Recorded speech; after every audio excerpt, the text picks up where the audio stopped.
Kamusta mga ka-Lloyd Sports Zone, sa ating video na ipapakita ngayon ang posibleng maging first 5 lineup ng Barangay Ginebra San Miguel sa paparating na season ng PBA. Bago tayo magsimula, huwag kalimutang mag-like at subscribe para lagi kang updated sa mga latest upload natin. Salamat! Dahil papalapit na ang pagsisimula ng bagong season ng PBA, ibibigay natin ang posibleng first 5 nanograms Barangay Ginebra San Miguel at kung gaano ito kalakas. Para sa magiging point guard ng Barangay Ginebra San Miguel, ilalagay natin ang former MVP at leader ng Ginebra the Hustleman Scotty Thompson. Alam naman natin na si Scotty na ang main floor general ng Ginebra ngayon at siya na rin ang anchor ng triangle offense ni Coach Tim Cone, kaya hindi pwedeng mapalitan sa first 5 ang Mr. Do-It-All ng Barangay Ginebra. At para sa magiging shooting guard o number 2 position ng Barangay Ginebra next season, Jeremiah Gray. Si Maya ang nilagay natin sa shooting guard position ng Barangay Ginebra dahil tingin natin mas bagay ang laruan nito sa number 2 position at para hindi mapuwersa masyado pagdating sa ilalim ng basket.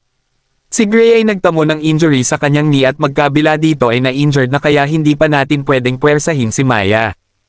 Para naman palitang ang naiwang pwesto ni Jamie Malonzo, ilalagay natin si Stephen Holt bilang small forward ng Barangay Ginebra San Miguel dahil alam naman nating malakas talaga ang katawan ni Holt at complete package talaga ito kung titingnan, ngunit kailangan lang din maging consistent ni Stephen Holt pagdating sa labas para mas mahirap itong bantayan at maging threat next season.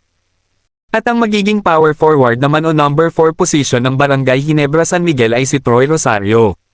Last season maganda ang pinakita ni Rosario sa Barangay Ginebra sa kanyang first season as Gym Kings, kaya mas inaasahan natin ngayong paparating na season na mas maganda ang ipapakita ni Troy Rosario at mas magiging maganda ang flow ng opensa nito dahil kabisado na ang system ni Coach Tim Cone.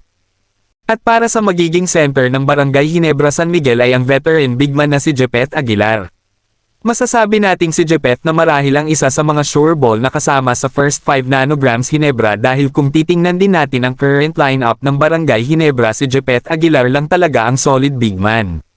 Si Jepet din ay nagtala ng magandang performance buong season last season, kaya masasabi nating itong paparating na bagong season ng PBA ay magiging magandang simula ulit para kay Jepet at siya lang din ang sasandala ng Barangay Ginebra sa pagdating sa middle. Kayo mga ka-Lloyd Sports Zone at kabarangay, sino-sino sa tingin nyo ang magiging first 5 nanograms Barangay Ginebra San Miguel next season? Comment na.